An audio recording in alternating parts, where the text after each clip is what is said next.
Hello and welcome to the Talk of the Terrace podcast with me, Mike McPhail, and my friend Harvey. Harvey, how you doing? I'm all right, mate. How are you? I'm good. Recording the first episode. Well, this is the practice episode, obviously, of our new podcast where we're going to be talking once a week about the sport we love, which is what, Harv? What sport's that? Some call it soccer, but people who actually know what they're talking about normally call it football. So we'll go with that, football. We'll go with football. The Talk of the Terrace podcast is what we've, the beautiful game. If only we could call the podcast that, but I'm pretty sure that's taken. But yes, Talk of the Terrace is what we've gone with.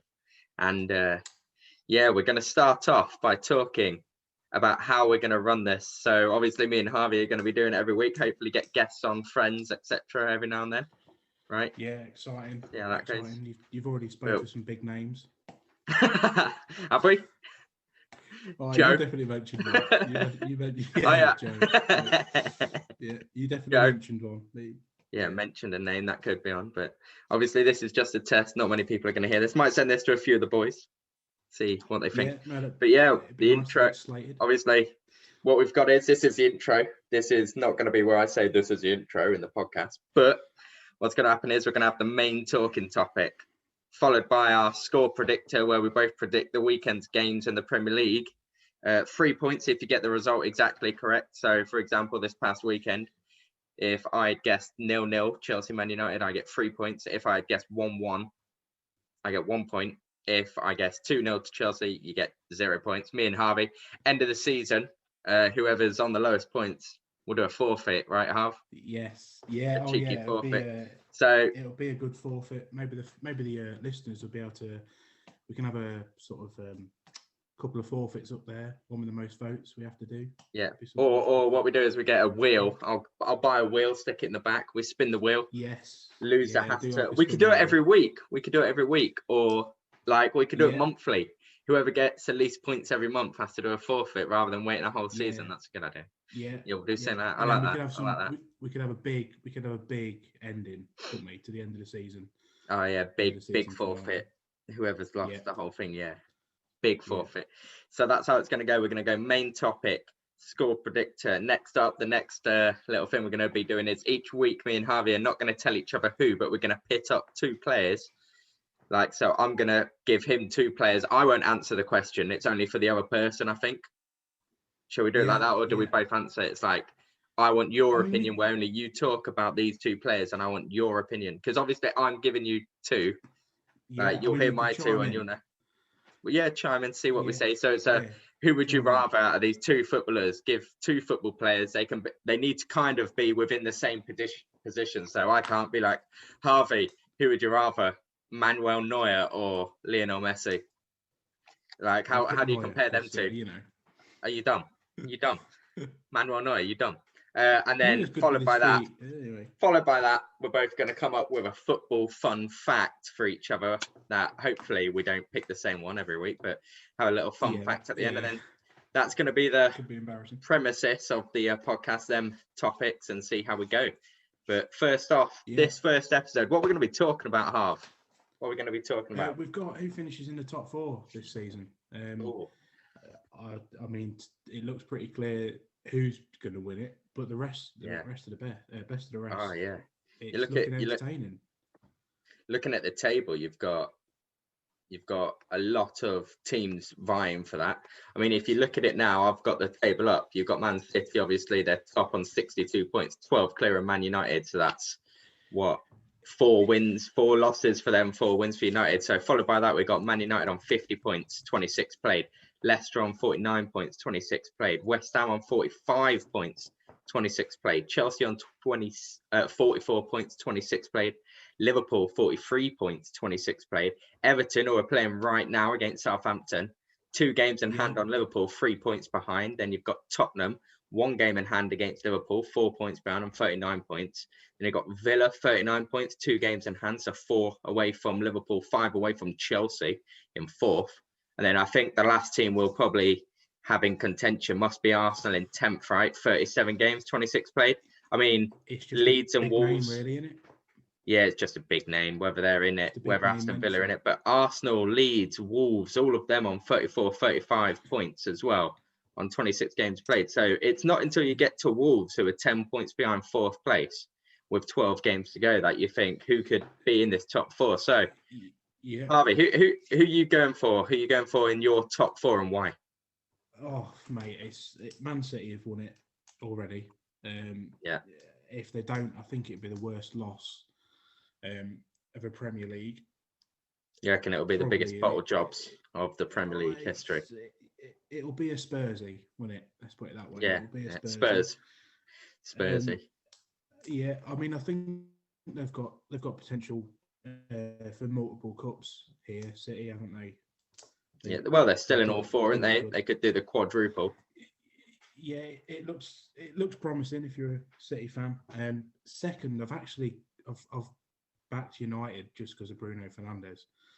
Yeah, guy's on fire at the I moment, think isn't you've mentioned it before. I don't think we expected him to have an impact like this. It's been pretty phenomenal.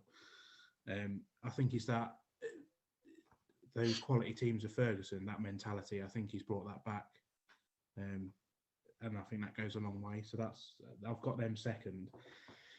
I've gone for your team, Mike. Third. Chelsea in third. Yeah. Yes. I don't know. I think Tuchel Ball's going to take over. Form Drew in the last five is looking promising and looking upwards. Yeah, we He haven't doesn't take lost any- under Tuchel yet, have we? Only No, he doesn't conceded take 2 any goals. prisoners One of for them was an granted. own goal.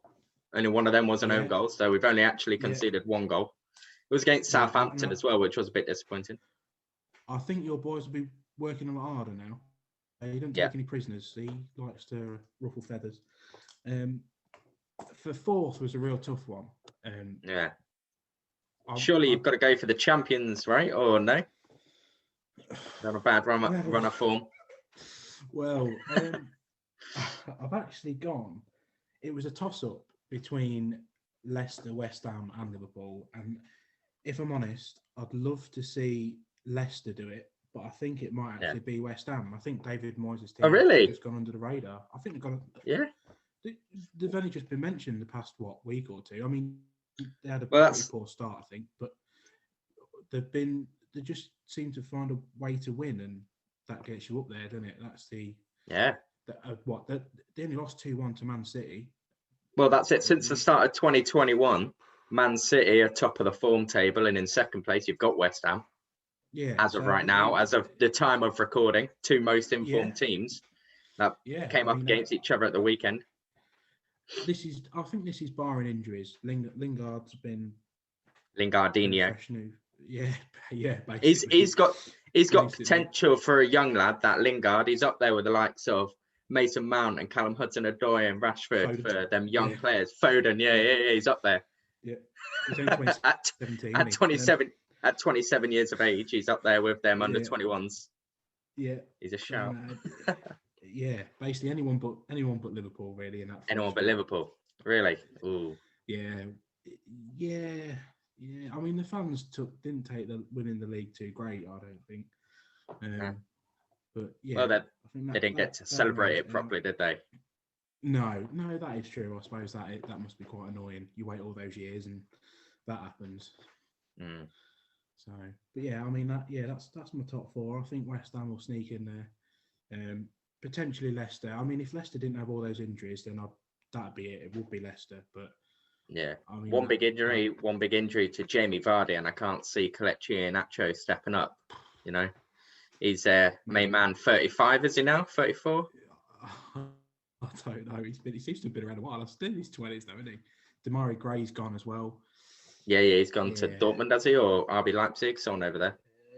Someone in Germany, not Dortmund. Team, gone to some German team. But yeah, I'll see how they get on. Yeah, if Vardy goes down, that's it. I'll be looking for top 10, I think. Yeah. So yeah, that was my top four. I imagine you must have something close. Well, just check Damari Gray's at Bayer Leverkusen, so not too bad. But yeah, mine's similar. Obviously, Man City. No one's catching Man City, are they? Like, the last 5, 6. Well, they 20 wins in a row in all competitions. Absolutely ridiculous. So they're running away with the league. Started off slow. The weekend as well, didn't they? Yeah, Ruben Diaz and John Stones are up there with people are comparing them to the likes of Terry and Carvalho and Vidic and Ferdinand. It's like, shut up. What are you on about? Yeah. You're not up against the caliber of strikers that they were up against. You know, prime Drogba, prime Henry, prime Van Persie, prime Ruud van Nistelrooy. All these people. Who are you playing now? Yeah. You're playing the likes of Harry Kane's overrated. That's another video. Yeah, that's another video. Don't bring that up just yet. But yeah, so Man City top for me, easy. Yeah. Yeah. Yeah, I agree. And then only because of form at the moment, I don't want to say Man United, but they're 6 points ahead of Chelsea. So as long as they don't win the league, I absolutely hate Man United. I'll go Man United second, Chelsea third, but fourth, I think. I can't see Leicester and West Ham holding on to it. And I think with Liverpool's injured players trickling back into the squad, you know, we've seen Diogo Jota coming in. He'll help give that front line a bit of freshness because Firmino's just not the one for me anymore. I think Diogo Jota with Mane and Salah, they can rotate. Once they get one or two of the centre-backs back, you know what I mean? Joe Gomez, Van Dijk, even Fabinho and Henderson are both out. They're both midfielders, and John Matip. One of them 5 coming back is a big boost, you know, for that team. Just on that, Mike, Henderson and Fabinho played at the back together, and they didn't look bad. They didn't look terrible, you know. No. It wasn't terrible. Fabinho definitely stepped up. Yeah, one of them comes back, and obviously their midfield's not the same. You know, take away Henderson and Fabinho, and Thiago looks poor. Thiago struggles in the Premier League without people like that. Yeah, kids look good though. Curtis Jones. Yeah, Curtis Jones. He does look good. He stepped up. You've gone with. I've got Man City, Man United, Chelsea, then Liverpool in fourth, with West Ham and Leicester clinching them European spots. With I think Everton will probably finish up there. I can't see Tottenham or Arsenal getting European football this season. You know, I just can't see it. Everton have a good shout. Everton have a good shout at coming top 4. You know, I was tempted, but I just think they'll falter towards the end. I think Liverpool are too. I don't know. There's just something about him in there with Klopp. I love Klopp. So yeah, he's quite a charismatic guy, and you got to love him. Yeah, but yeah. I mean, obviously, I think Ancelotti got to play a big part in Everton's revival, sort of thing. Yeah, they were bang average last season, weren't they? Well, they've been trying to find that. They've been spending all this money over the past few years. You know, how much did they spend on Gylfi Sigurdsson and then Andre Gomes, and they spent 30 odd million on Pickford, didn't they? You know, but they just didn't have the right manager to take the. Ronald Koeman was there. Yeah. I mean, you go from Everton to Barca. It's a bit of a step down, isn't it? That's what you want to call it. But yeah, Ancelotti's he's obviously been there, won it all as a player and a manager, and he's Chelsea manager, former Chelsea manager, legend. Yeah. Did he win something with you? Pretty sure he probably won the Premier League or something. Should know that. Took over from Di Matteo or something like that. Just sack him before the end of the season, so someone else gets the glory. Well, Di Matteo is the greatest manager in Chelsea history, right? Won us the Champions League. Yeah, took over when we were 4-1 down against Napoli in the Champions League. Second leg, we went and beat them, and then he done that miracle run where Torres scored in the semi-final against Barcelona. Greatest player the Premier League's ever seen, right? Torres. in a red shirt, yeah. Yeah, and then red shirt. And then didn't look bad. The big game player Didier Drogba steps up, and in the final on their own turf at Bayern Munich, we managed to defy the odds. Like a final, yeah. He loves a final. You know, I've got a good story about that, Mike. That final. Okay, go on. Me and a good mate, we was in the Sportsman, and there was a party on, a bit of a function, and some lasses got a bit rowdy because the husbands are watching the Champions League final, and me and Tom Bell, I think it is, we're stood at the back, sort of keeping out of the way of all the fiasco, and as Drogba puts the ball down on the spot for the winning penalty, she loses it at her husband and turns the telly off. and we miss it. Oh no.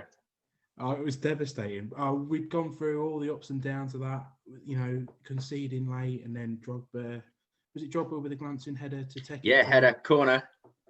Yeah, 89th minute, 90th minute, I Yeah, think. it was late. Yeah, yes. Gave away a penalty as well.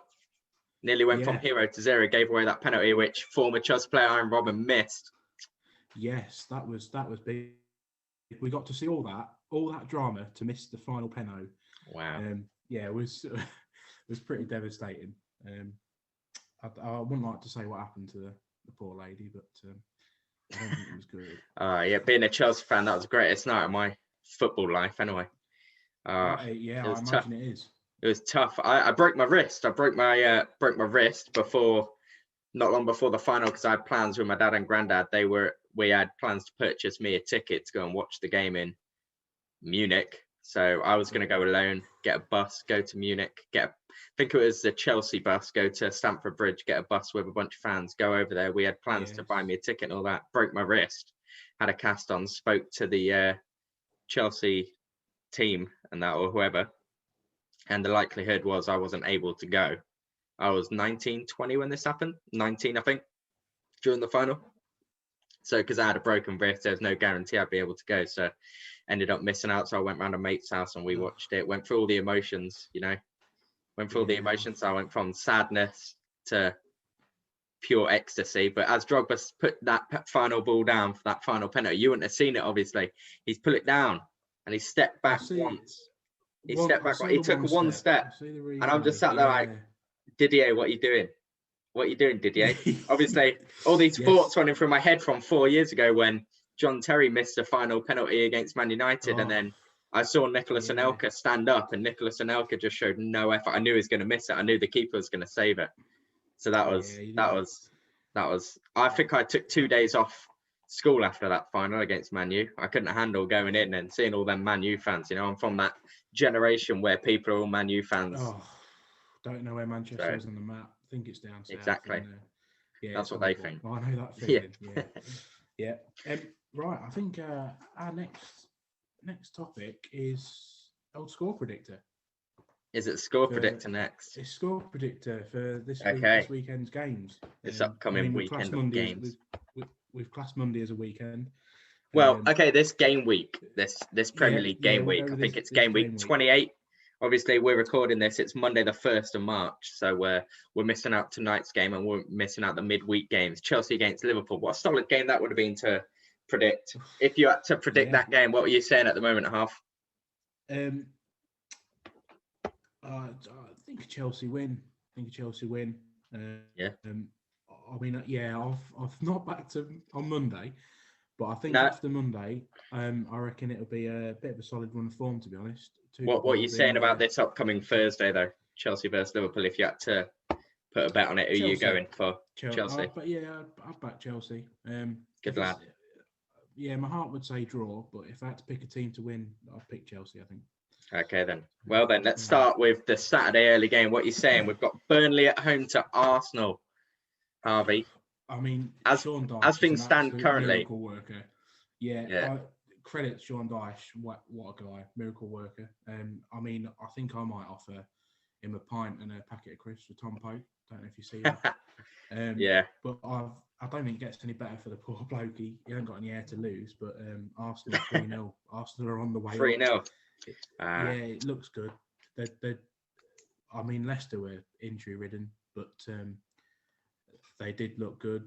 Willian looked like the sort of guy that Tottenham wanted and Chelsea got. And then that's what we do, don't we? We let the old rivals, them scumbags Tottenham, we let them pay for his medical, travel. And then as soon as he passes a medical, we're just like, Willian, fancy joining an actual football team. Come to Southwest London. So we did. Didn't even have a medical at Chelsea. We just took the report from Tottenham and said, yeah, go on then.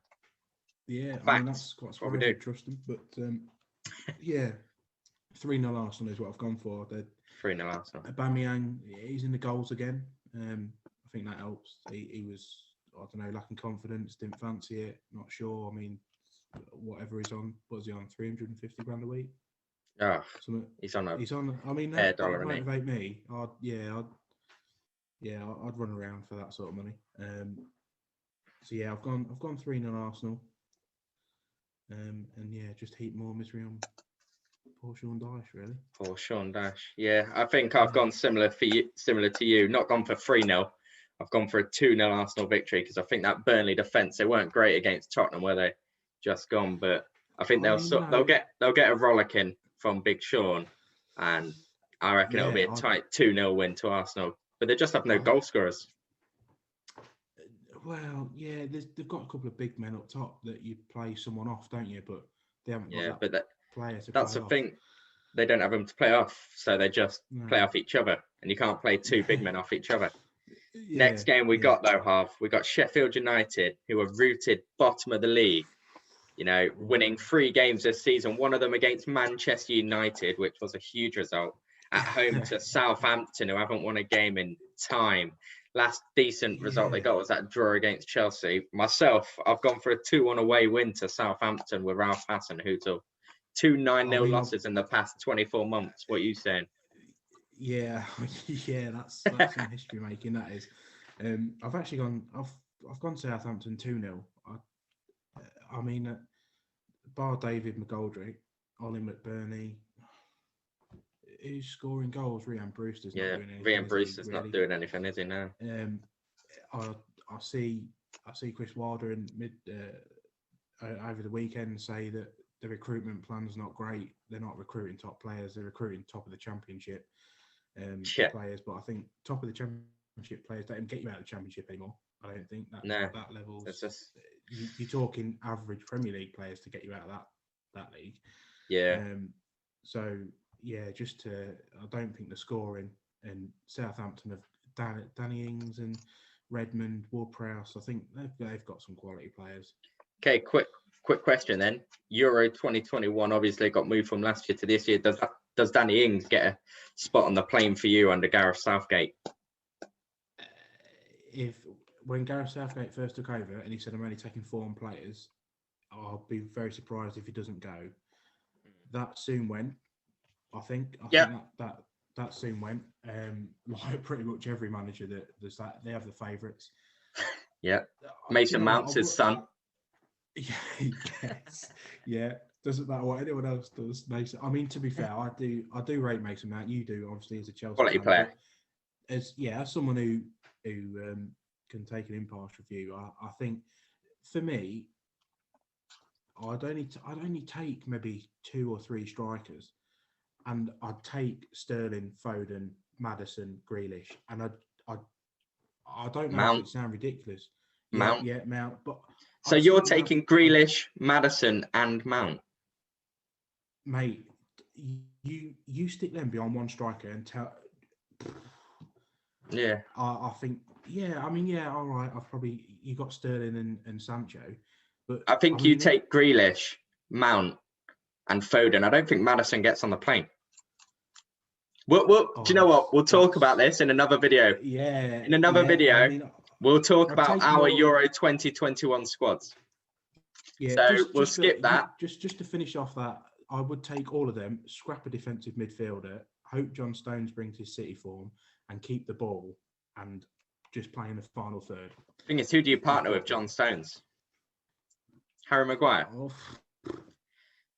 No, Joe Gomez. If Joe Gomez... No. Oh, well, yeah. Love Reece James. If Joe Gomez was back, we have. Again, that's another video. That's a tier list video where we talk about the England right backs: Reece James, Trent, Carl Walker, Aaron Wan-Bissaka, Tariq Lamptey. You know, there's some solid right backs for England right now, and our left back choices aren't too bad either at the moment. Luke Shaw's picked up some form. Reece James, I'd partner with John Stones if Reece James comes to worse, because the right backs are quality, or Carl Walker because he's been there. But yeah, so I've got next game is Villa Wolves. I mean, as a Walsall fan, just to see Midlands. If anyone that didn't know, Midlands teams do well. Yeah. Midlands teams have got to do well because we're not usually that great. But I pick Villa. Wolves have got no threat up top now. I mean, Jimenez is obviously he's come back and he's ball at his feet and whatnot, but there's no Adama Traore. What scoreline did you go for? 2-1 Villa. Yeah, Adama Traore, like you said, didn't get a single nothing. goal in 2020. So No, I've got the he's had exact no same scoreline. assists, I've got nothing. 2-1 as well. Villa home win. I don't know if Jack Grealish is back, but because obviously he's not been there. Ross But Barkley, that's what I'm saying. He don't need to be there. Ollie Watkins, solid signing from Brentford. Yes, yeah. Solid signing. And to be honest, I don't think Wolves' goal comes from an attacking player. Nah. I think it comes from someone like Connor Cody, who also might be on that plane. Just He should get a spot on that plane, to be fair. But like we said, that's another episode. Our Euro 2021 squad. Yeah. So let's jump into the next game. Yeah, Brighton Leicester. I've gone for a 2-1 Leicester win. I think Brighton are playing some really good football. And XG, expected goals, for anyone that doesn't know, has them like 6th in the league. They are high up in the league, but they just can't put that like statistics. They can't put them statistics onto the field. Graham Potter's got them playing great football, and with a bigger team like Chelsea, I think Graham Potter could do bits. Tottenham, if Mourinho was to go, because who knows? But Graham Potter would do something decent. But But Tariq Lamptey's obviously we had a choice. Chelsea, we had a choice of Reece James or Tariq Lamptey, and we couldn't keep them both because obviously they're both Chelsea boys. Reece James was definitely the right decision to keep, I think, but we cashed in on Tariq Lamptey. Surely you'd pick one of them, play left back. Just pick. Well, just we got Ben Chilwell. Yeah, that's true. Yeah, that is true. But yeah. So what scoreline did you go for? 2-1 as well. 2-1, same. I have put there though. Tough game. Brighton's ball. Tough game and control. Well, in the past few games, very good. They've taken scalps, haven't they? They've got a win against Tottenham and Liverpool, but in the past few weeks, tough game because of Brighton, and then they've also got injuries. Obviously, Leicester. Leicester, something ridiculous. Got loads of players out. Madison's out, so stuff like that. Yeah. And I just can't see the creativeness coming from someone like Jose Perez. Tielemans is fit though. Tielemans has come back. Yeah, Tielemans is decent. I mean, is Dan James? Is it not Dan James? Harvey Barnes. Yeah, he's injured. He got injured at the weekend. Yeah, Harvey Barnes. Yeah, but as long as Vardy's fit, I think Leicester have goals. Yeah, 9-1. Just play a 9 and a 1. Stick 9-0-1. Yeah. What are you saying for the next game? Probably the most boring game of the weekend, in my opinion. West Bromwich Albion against Newcastle. I'm just going to tell you right now, I've gone 0-0. I can't see anything happening. I'm going nothing. I drove all the way to Stoke with a friend for his birthday to watch West Bromwich Albion against Stoke. It was the worst experience of my life, football-wise. It was the most boring game ever. I got pulled over by the police because we couldn't find the bloody stadium properly. We couldn't find the parking spot for the stadium, so they kind of escorted me to a roundabout and told me to turn off, so I parked up. Following that, on the way home, it was late at night. We broke down near Nottingham, so that was annoying, coming all the way from Skegness we had to go back to. But yeah, 0-0. I've gone, nothing's going to happen. If you're a Newcastle fan, don't watch it. Don't waste your time. Same with you, West Brom fans. Don't do it. Yeah, I've written down here West Brom win 1-0, and I'm going with Big Sam. Big Sam knows. Big Sam masterclass. Yeah, he knows how to keep a team fighting. But will this be? Do you reckon this is the year he finally gets relegated from the Premier League? Potentially. 9 points off safety. And yeah, I know that. Them 9 points. Them 9 points are Brighton and Newcastle. So this is a 6-point game to them. Yeah. Yeah. I mean, I'm going 1-0, and I'm going Big Sam might pull that out of the bag. I think that Big Sam Allardyce, the most successful England manager of all time. 1 game, 1 win, 100% record. Can't fault it. Can't knock him. Can't fault it. No. Greatest. Next up, what are you saying? Liverpool at home to Fulham. I mean, Fulham have the form in this out of the two, but I've gone Liverpool 2-0 because Liverpool have got to turn it around at some point. And out of all the games, I think this has got to be it, hasn't it? Fulham, they're down there. Relegation fodder. Yeah, I mean, I wouldn't be surprised if Fulham nicked a 1-0. I wouldn't be surprised, but I have gone for Liverpool 2-0. Just Liverpool have got to turn it around, and I think this is the game. Yeah. Ademola Lookman's looking solid for Fulham, to be fair, and since he came back from that loan spell in Germany, Yeah, like I don't know. when he was there Is he from on Everton. loan? He's on loan again. Is he on loan again, or is he? What, to Fulham? I think he's on loan. I'm not I mean, sure. because when he went, I was very surprised. To be honest, I thought if Yeah. we gave him a run of just 20 games in that season, with a few sub appearances, I was thinking, mate, this kid's going to be quality. We'd be taking him to a Euros or something. I did think he was going to be that good. Just checked. He is on loan at Fulham from RB Leipzig. So it's not very often you see a German club with an English prospect loaning them back to us. You know what I mean? That's gone the other way around, hasn't it? He's on loan to Fulham. Yeah. I've gone 4-1 Liverpool.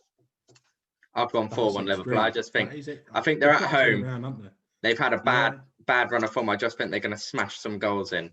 I think Fulham will get one. I think, it might be 1-0 to Liverpool. Fulham will get one, and then that's when Liverpool are like, nah, they've got to do something.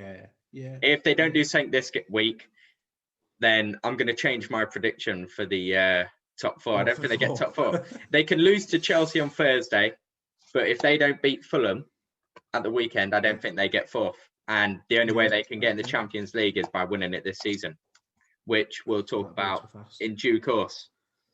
Next up, though, what you got for the big rivalry, Manchester City at home to Manchester United. Harvey, what are you saying? Mate, I'm saying City 2-1. City dominate as well. I'm thinking City dominate. United have been half decent on the counter, going forward off from like the edge of their own box to the edge of the opponent's box is rapid, scary, rapid. Yeah, that front three.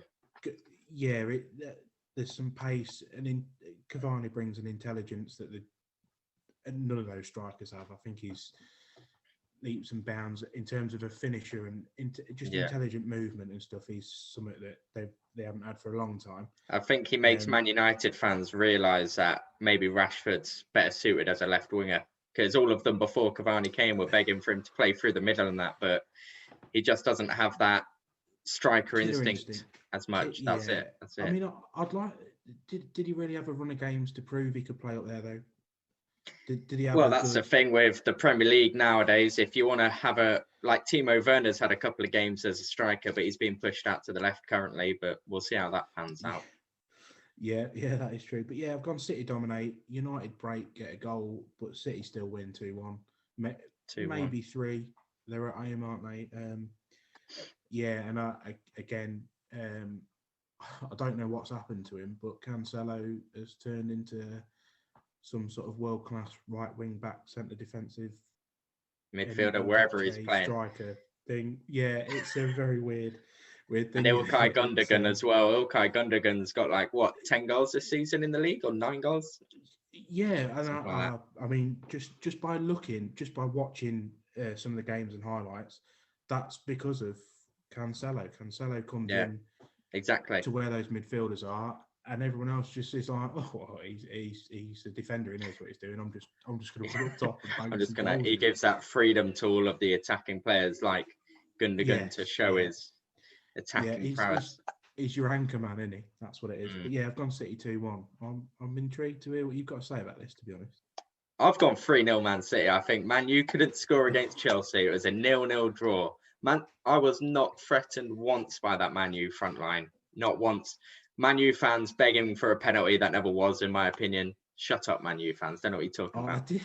3-0 City. Easy win. Yeah, okay. That defence, we've already spoke about before, John Stones and Ruben Diaz are somehow keeping Aymeric Laporte out the team, which is ridiculous. Probably the second best defender in the Premier League last season, behind Van Dijk. And they're keeping him. John Stones, who was basically waste during last season. He was... I forgot he existed. With everybody, wasn't he? Yeah, he was linked with everybody when he moved away. Yeah, I had Accrington Stanley going for him. Yeah. And wouldn't have surprised me if he had gone to try and revitalise his career, but no, I don't see Man U scoring, and I can see Man City picking them apart 3-0, in my opinion. Yeah. Raheem Sterling. I wouldn't be surprised. Yeah. Spurs Palace. I've gone 1-1. Hate Spurs. Can't see Spurs doing anything. Man, like these are two defensive-minded coaches, defensive-minded team. If Tottenham play attacking football with the likes of Heung-min Son and Harry Kane and Gareth Bale scored a few goals recently, if they just stick to attacking football, I would go 3-0. But I know what Mourinho's like. They've just had a decent win against Burnley. He's going to be like, yeah, that's good enough for a few weeks. He's going to park the bus against a team that's parking the bus. You'll see two players in midfield, one from each team fighting it out, while everyone else is just sat in their own box. And it's just going to be like a game of dodgeball, right? It's going to be the most, yeah, exactly. It's going to be the most boring game you'll ever see. You know, Harry Kane will be sat up top with Son, chatting to the 5 backline of Palace. Vice versa for Zaha, he'll be chatting to the 5 of the backline. He'll just be sat there with his mate from Ivory Coast. Him and Sergio Aurier will be just chatting. The ball will never get to anyone up top, and it will be absolutely dull. I'm going for 1-1. What are you saying? I've gone 2-1. I've gone 2-1 Spurs. I didn't know who that was going to go for then. 2-1 to who? Because it could be any team could win this because they're both boring. It was 2-1 to. It was a tough pick, to be fair. I think it's going to be 2-1 to somebody. I've gone Spurs. Zaha's always a threat. But then Spurs' alternative that for me is Son. He's just outstanding. His quality. I think he goes. He probably gets into every team in the league, even probably City. I'd say. I think he's that good. Who do you reckon he'd get in over City? Mate, I'd stick him up top. Yeah, true. Yeah, they need a striker. I would stick him up top. Aguero's. Yeah, definitely Aguero's. Or whatever. They're looking to replace him, aren't they? But even then, he could just interchange. Interchange with the likes of Sterling, Bernardo Silva, Foden, Mahrez. That's a scary thought, isn't it? That's a scary thought, isn't it? Just having. Good thing that it's a good thing they sold Sane last season. Otherwise, they'd be 20 points ahead of the league. Yeah, you know what I mean? Sane. Yeah. Wow. Yeah. Your team, Chelsea Everton. I touched on. I know what you've gone for already. You've already gone for an Everton win, but I've gone for a 2-1 Chelsea win. I think we'll concede a goal. I think Dominic Calvert-Lewin with the likes of James Rodriguez behind him, they'll get a goal. They've got to get a goal.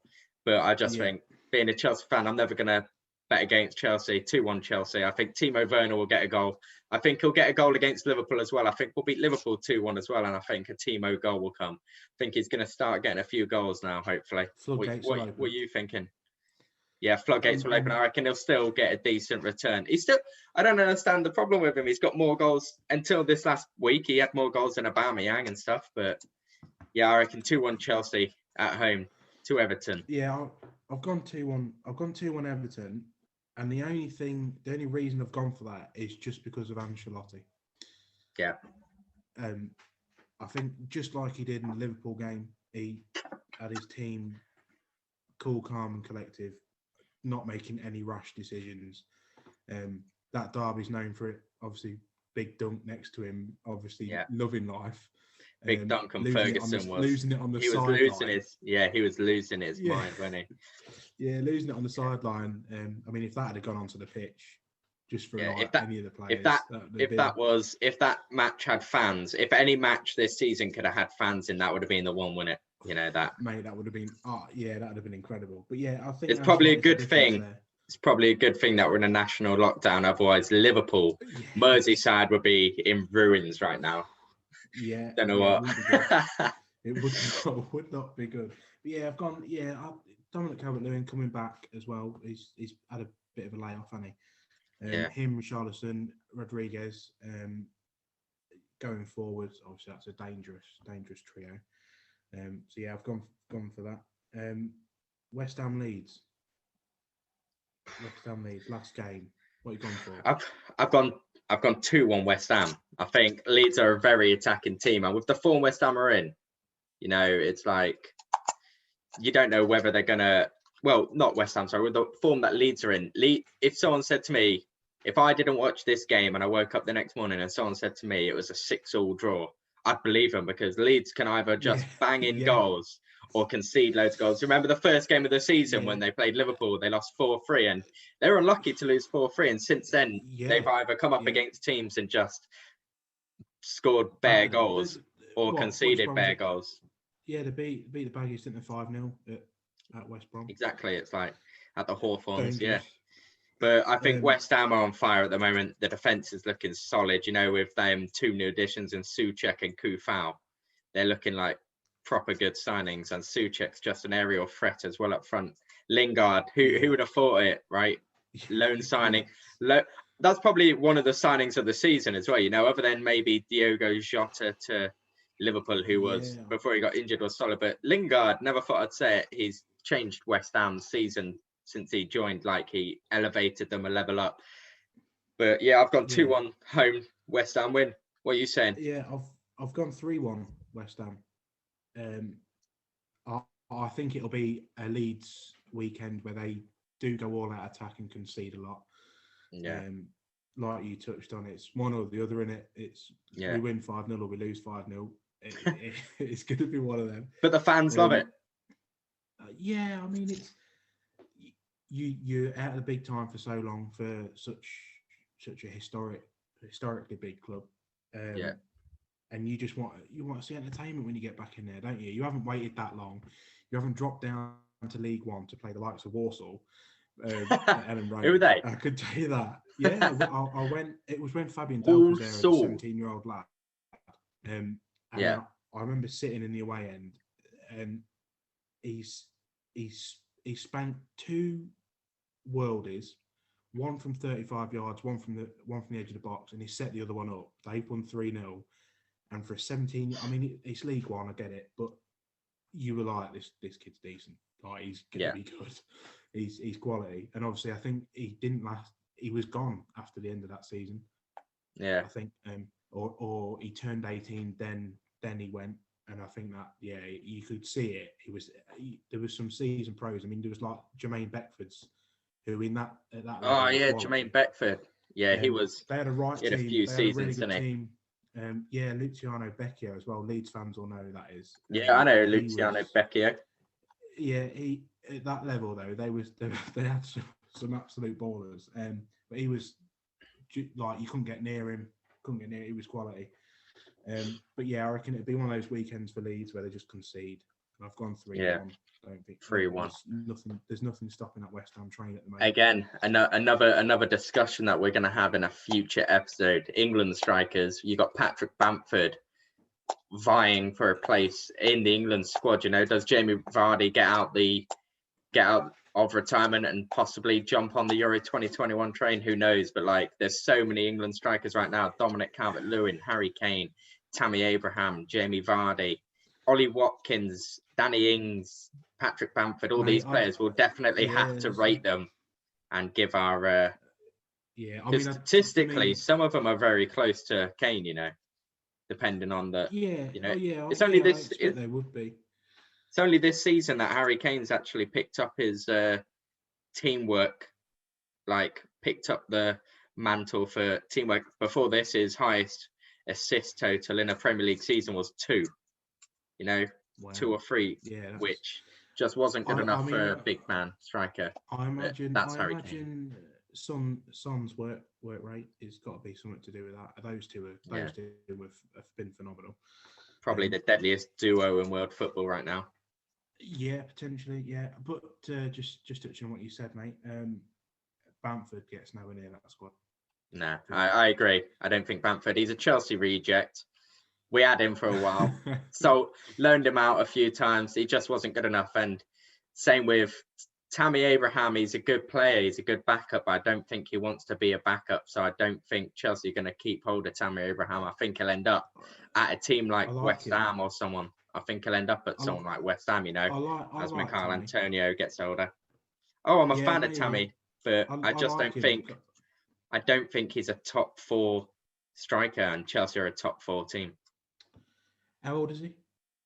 20? Tammy, 22, 23 maybe. 22. 22. Maybe give him a year or 2 more before. He's 20. He's 23.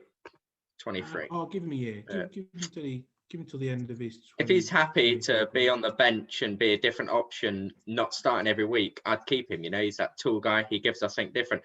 But I don't think he starts every week for the remainder of his Chelsea career for the next 6-7 years. I don't think he does. Whereas No, I think Timo probably Werner's got that in him that he can. Whether he's alongside another striker or with Tammy or without Tammy. But I if mean, Tammy, I'd like to see those two. I'd like to yeah, see the big man pace. I like the big man pace thing up top. yeah, I like it playing off each the other. old Crouch and Defoe, yeah, Yeah, oh mate, Heskey it's Owen, quality. Yeah, Heskey Owen. We yeah, love it here in England. Big man, big small man, man. little whippet. It's quality. Oh, It's so that should good to be a see. Who Would You Rather. That'll be a future Who Would You Rather. Crouch and What, big Defoe or man? Heskey and Owen. Who would you Oh, rather? I mean, mate, I've got a good one for you, which Yeah. I think we can go to now, to be honest. So, Yeah. Shall we jump it? Do you want to give me yours first? oh, what? Yeah, I really want to go first. Now, one of these I think is the best left back we have ever seen. Oh, we've gone left back. Ever. Okay, just so people know, we haven't seen who each other have got. We don't know who each other are bringing up in this Who Would You Rather and the facts about football. These two last segments, we have not told each other. We're not going to give each other anything. We've both got two options written down, just in case we both come up with the same option. So if Harvey says like Messi or Ronaldo, and I've got that written down, I've got a second option for the week. So Harvey, I heard left back. I'm hoping one of these is Ashley Cole. Yes, that is the first one. Who would you pick? That's Ashley Cole. Let Ashley Cole, or now we're talking World Cups. We're talking. I know who you're going to say now. The only person that he's going to be compared to is Roberto Carlos, right? Yes. I mean, who are you picking? You're a Chelsea fan. I'm a Chelsea fan. Cole at heart, I imagine. Cole at heart. That's hands down. Cole at heart. Ashley Cole won numerous Premier League titles with Chelsea. Was he part of that Invincibles team for Arsenal as well? Got a feeling he was. I'm pretty sure he was. You know, Ashley Cole, the greatest left back that's ever played in the Premier League and for England Football Club, in my opinion. Mate, I'd put him as the best left back the world has ever seen. I agree. I think he's that good. Ashley Cole is just the best. He was amazing going forward. You know, he wasn't the best going forward, but he wouldn't let you down. And defensively, Ashley Cole, he's giving you an 9 out of 10 performance every game. That England generation, that golden generation where your Lampards, your Gerrards, your Beckhams, your Owens, your Rooneys, everyone had bad games. Ashley Cole never had a bad game. Never had a bad game. Can't remember having a bad game ever. Never had a bad game. Even throughout an entire season, he's having one a season. Yeah. He's sort of like your Gary Neville gives you a 7 out of 10 every week, but I'd say he was even better. He's giving you an 8 every week. He's giving you an 8, 9 out of 10 every single week, every single match. Yeah. Ashley Cole is the greatest left back of all time, in my opinion. Taking away Maldini, who changed to a centre back. Maldini is probably the best centre back. I'm counting him as a centre back. Left back, from what we've seen, from what I've visibly seen, I saw some of, obviously, Roberto Carlos. That free kick is probably the greatest free kick ever scored, right? What do you say to that? It's up, maybe not the greatest, but it's up there. Do you not think it's the greatest where he's just run up from it? It's like when you're a kid and you're like, I want to get full power on this. So you're taking a penalty and you go to the halfway line and you do a 50-yard. That's it. You do a 40-yard run just to kick the ball. He's done similar to that. Walloped it with the outside of his left boot and it's just gone 10 yards wide and somehow found the inside of the post. It's impressive. It's up there. But for me, I mean, if you're asking me right now, the one that I think of was Ronaldo against Portsmouth, where the ball's gone from the floor to the top corner, and I don't know how it's gone rapid. I remember 2 seconds. I remember that. I think David I was living in Portsmouth. I was living in Portsmouth at that time. You know, I was living down south during that goal. I remember that. That's up there. But yeah, that Robbie Carlos free kick was mental. I think for free kick wise, I think the technique, that's the best one. Them two are up there. But my favourite free kick of all time is that David Beckham against Greece. That moment just lives in my head rent free when he scored that goal. He'd missed, I think it was something ridiculous. Like he'd had 8 or 9 shots on goal from free kicks in that game. Missed them all in that game. And then since that last goal, it's just like we needed it. We needed that goal to go to the World Cup or Euro final, to get into the knockout, not the knockout stages, to actually get to the tournament. Yeah. Everyone else was trash. Everyone else on the team were playing extremely poorly. It was only D-Bex coming off the back of few, like, it wasn't months or years before that he got that red card against, was it who's the Atletico Madrid manager? Diego Simeone. That's who he'd kicked Argentina out in the World Cup. got a red card. Everyone was, all the English fans were like burning their David Beckham jerseys, you know, threatening, sending him been hung from death threats. windows, wasn't he? It was hung from lampposts and windows. Gets given the captain's armband by, was it Fabio Capello? No, Sven. Who was it? Gave him the captain's armband. It must have been I can't remember. Must have been. Who was before Sven? Who was it before Sven? Either way, whoever it was, gave him the captain's armband, gave him that confidence, and he carried us to them finals. That's the most. Just to get back on topic, we've gone with Ashley Cole. That is 100%. Yeah, I like it. I mean, I'd have to say the same. I think. I think all round. Yeah, going forward, Roberto Carlos, you'd probably be like, probably play left wing. He could probably play left wing, couldn't he? Robbie Carlos. Oh, definitely. Yeah, but Ashley Cole late runs, overlaps, underlaps, but then just that defensive side to his game was phenomenal. I mean, probably one of the only defensive players you could say has had Cristiano Ronaldo in his back pocket. Flash tricks. Well, that's the thing. He was unstoppable. Unstoppable. That's it. Ashley Cole's probably pocketed him a couple of times. Not only that, he pocketed Messi numerous times. Messi never scored against Chelsea until Ashley Cole left the club. And I think that speaks volumes, because that is how good I think it was, to be fair. But yeah, I'm hoping you've got an intriguing match. Mine's not that intriguing, you know. Mine's for the first episode. You've gone out the box, but I'm sticking firmly in the box with a debate that has. It's been a debate that's been around the England fans for many years. Them two big boys of the golden generation. One plays for Chelsea, one plays for Liverpool. Who do you think they are? Who are they going to be? I mean, I think you're talking about Jamie Carragher and John Terry. Wait, but I'll presume definitely. No, of course, we're on about that. That could be a discussion for another but I don't think it's going to be Jamie Carragher compared to Terry. I think it would be someone like Ferdinand. But yeah, Lampard and Gerrard, the greatest goal scorer midfielder of all time, Chelsea's top goal scorer, against a man who he's played for Liverpool. He's a one-man club, one-man team. You know what I mean? Probably the one person, as much as I don't like Liverpool, I hate Spurs and Man U more, but if there was ever a footballer that deserved to win a Premier League, I think it was Steven Gerrard. But he's got to be up there, hasn't he? Bit different stylistically, but they're always compared. If you had to build a Premier League all-time 11, and in your midfield you had someone like Vieira or Roy Keane or someone in there, but you had to choose Lampard or Gerrard, which one you taking?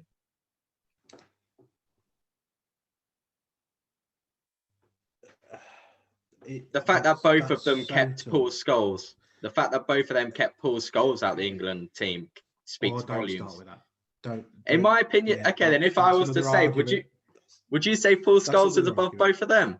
You saying Paul Scholes is above both of them? Mate, you hear the stories, right? Barcelona's famous academy, La Masia. Yeah, Xavi, Iniesta saying that he's the greatest. All you hear them talk about is Paul Scholes. That is all you hear them talk about. And how many World Cups, Euros, Leagues, Champions Leagues, whatever. If it wasn't for those two, Messi wouldn't have kept up with Ronaldo when they were both in the prime, in my eyes. So yeah, I'd say he nothing was ever flash. It wasn't flash from Scholes. Guy knew how to tackle though. Mate, tackle with his todger out. That's what he's doing. That's a different discussion. But Gerrard or Lampard,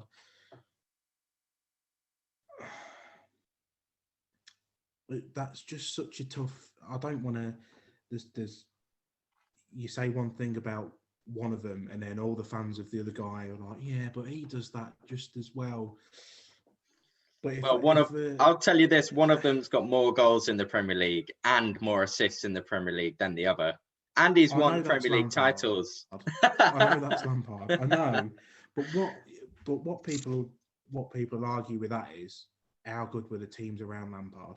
Yeah, true. But my counter argument to that would be, how good's Lampard to get in a team like that in the first place? Well, exactly. Lampard was Lampard was the first name on the team sheet when you had the likes of Claude Makelele, Michael Ballack. You know what I mean? Yeah. These were world-class players, and Lampard was always in that team. Yeah, and World then Cup winners. He's got the position named after him. That's how good that guy is. Oh yeah, Claude, big Claude. It's the Makelele role, and everyone knows it. It's the Makakante role now. Well, no, there's no discussion there. There's no argument. It's Cantalele. I'm probably picking Lampard, just because if I've got a Gerrard, he's going forward. Yeah, but he's always thinking forward. Lampard times his runs into the box. Probably one of the best midfielders we've ever seen do it. Yeah. But because of his intelligence of timing those runs, he was never out of position if the counter-attack was on. He was always possibly a good counter of the counter, if that makes sense. Gerrard scores important goals, so does Lampard. Yeah, I'm picking Lamps, I think. You go for that Champions League final against AC Milan, though. Steven Gerrard single-handedly picked up that Liverpool team, He does that as well. If you're talking captains, we need to do an episode where we talk about the greatest captains of the Premier League. And Steven Gerrard's up there. No, there's only two in my eyes, mate. And that's Keenan Vieira. You're not even taking John Terry as one of the greatest Premier League captains. Big John Terry. Those two. Not over those two. Oh. No. Well, I mean, if you're talking greatest centre-back captains, then he's up there. But you're talking midfield generals will do anything box to box. Keane, not so much in his later years, but those two were outstanding. But I'm probably leaning towards Lamps, if I'm honest. Yeah. Probably one of the smartest footballers, like outside of football as well. He's super smart. He's got degrees. As well as that, he's got degrees. He's got like 12 degrees or 12 O levels or whatever it is. He's fluent in Latin and some stuff like that.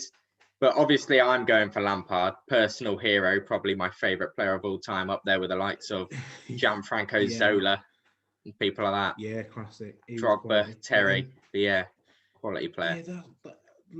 But again, there's not a wrong answer with these two. With these two, if anyone says Gerrard, I won't argue and be like, yeah, you're wrong. Yeah, the only thing I can say is, the only thing you can do is state a few facts, like highest goal scoring midfielder in the Premier League, highest assist. He's got the most assists out of them both. He's just same as England. He always scored for England and got assists and that. But I think that's because for England, Gerrard was a bit more held back from going forward because Lampard was a bit more attack minded. They didn't leash him like they did at Liverpool. I remember seeing Didi Hamann talk about that final that he dragged them through, and he said it was horrible to play in. Just because he had to cover Gerrard while Gerrard ran all over the pitch. But that's what he does. But if you want someone wearing a heart on a sleeve, you probably would pick Gerrard, if I'm honest. Steven Gerrard, He's never backing down. He's flying into challenges. Not that you can do that anymore, but he's flying into challenges, 50-50s, whatever. He'd bleed for your club, wouldn't he? He would. 100%. Lamps doing well at Rangers as well. As a manager. I could definitely see him going on to manage Liverpool and potentially having some success. Lampard wasn't given enough time. I think it was a wrong time for Lampard to take over for Chelsea, but we needed someone. We was in a bit of turmoil. We had no transfer window. We had no Champions League when he came in. We had no real pull for a big manager. what did he do wrong? Say the wrong time. What did he do wrong? He didn't do anything wrong, but I just think they didn't want to give him time. He could be back, whether he goes back into whether he goes back into management and finds his way back in the next 5 to 10 years. Who knows? We'll see. But it's possible. It would be nice. Yeah. Lampard versus Gerrard again on the managerial front. But yeah, he'll end up with more trophies. He'll be more successful. What, as manager? Yeah. I don't know, because like the Scottish Premier League's not exactly hard to. Scottish Premier League. Are we counting the Scottish Premier League? I don't know. If Walsall win the league, we'll count that just as I think. Yeah. Well, yeah, but that's different. I mean, Tottenham fans count the Audi Cup as a trophy, so. But so as Arsenal fans, they count the Emirates Cup.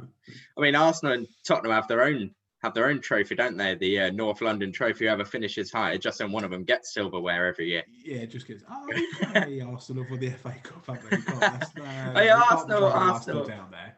True, yeah. Arsenal, we can't put them. Arsenal love an FA Cup. They do love an FA Cup. They beat Chelsea last year. I think it was a bit lucky. Right, final part of the podcast. We got. You're gonna love is this what we do? Is this the fact? Yeah. This is the footy fact. Footy fact. Final part of the episode. Here we go. Come on then, Who's going first? I'll go first because yours sounds good. Mine's about. Obviously, we're from Lincolnshire. You live in Boston. I live in Lincoln. We've got a local legend in Boston named Paul Bastock. Absolute legend, lower league legend. But did you know that Paul Bastock actually holds the record for the most competitive football matches in the world? Peter Shilton held the record until several years ago on 1,249. But our man, Paul Bastock, a good friend of my family as well, top guy, love to get him on this podcast if we take off, in a few episodes. Love to have a chat with Bazza. He's got the record, the world record for most competitive football matches. I think he was playing until he was like 48. 49. He's not long-term 50. I know that much because I remember my dad talking about it. One of my dad's best mates, golf buddies. 1,279 matches, 30 matches more than Peter Shilton. There's a 54-year-old player in Japan called Miura. Don't know how many he's on, but he's not going to catch it. He's still going. Keeps getting a contract extension. But the legend that is Paul Bastock got invited to the PFA Player of the Year awards or something like that a few seasons ago after he broke the record. Shilton handed it, didn't he? Shilton handed it to him. I remember that. Yeah. Paul Bastock, legend, most competitive football games in the world. He met Salah that year as well. That was after Salah got that ridiculous score. So it was great, and I love talking to Baz about that. But that's a little fact local to us, being from Lincolnshire. He's a Boston man. Old school. This is an old school fact, but here we go. I've got a feeling you might like this. So Alvin Martin once scored a hat-trick against 3 different keepers.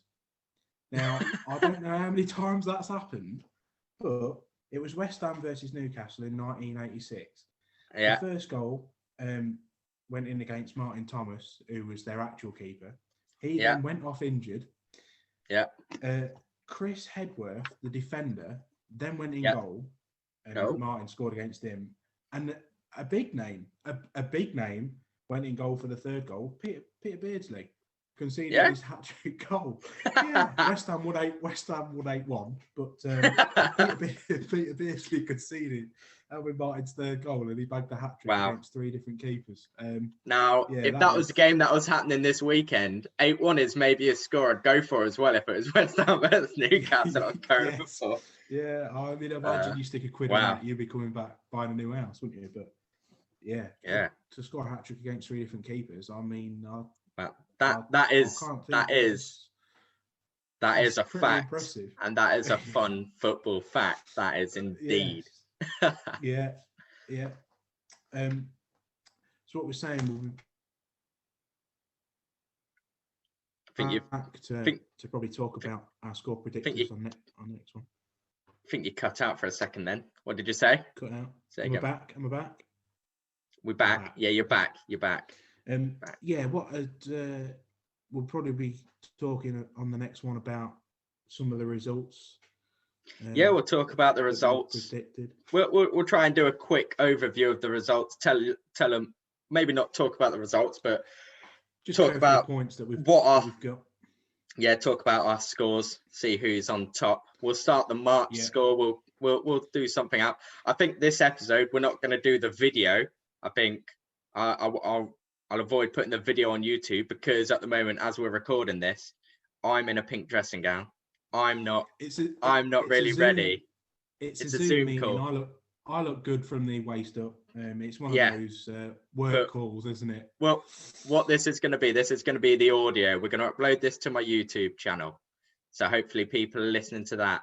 We'll try and get it out onto some podcast sites, but next time we'll do it a bit more professionally. Hopefully we'll sort it out. We'll be coming at you with topics. Anyone think of any topics or like give us your answers for the top 4 or the who would you rather out of Carlos and Cole and Lampard and Gerrard? Drop down in the comments below what you're saying. And that's also, the first episode of the Talk of the Terrace. What have we gone for the name? Talk of the Terrace. Talk of the Terrace. Yeah, I like that. Talk of the Terrace. I also think if we get a few comments on here, we might pick in the future if someone's got a question for our main topic, then I think that'd be come up with main topic questions. Come up with personal questions as well at the end. Like if anyone's got a personal question, we'll drop a personal question. So like, Harvey, quick one: pineapple on pizza, yes or no? Just quick, yes or no? Mate, it's disgusting. No. Yeah, exactly. See, just on the same wavelength. Pineapple on pizza is a no from both of us. No. But that's the end of the episode, guys. Carry on. You're working what? I was about to say I work in a fruit factory, so that's probably not, that's what I should be saying. Everyone buying pineapples. Oh god. Yeah, no, that's great, and well, obviously, you guys will get to listen to us a little bit later on. Yeah, and hopefully you enjoyed the episode, guys and gals. And thanks for listening, and we'll catch you in the next one. Yeah. Cheers, guys. Bye.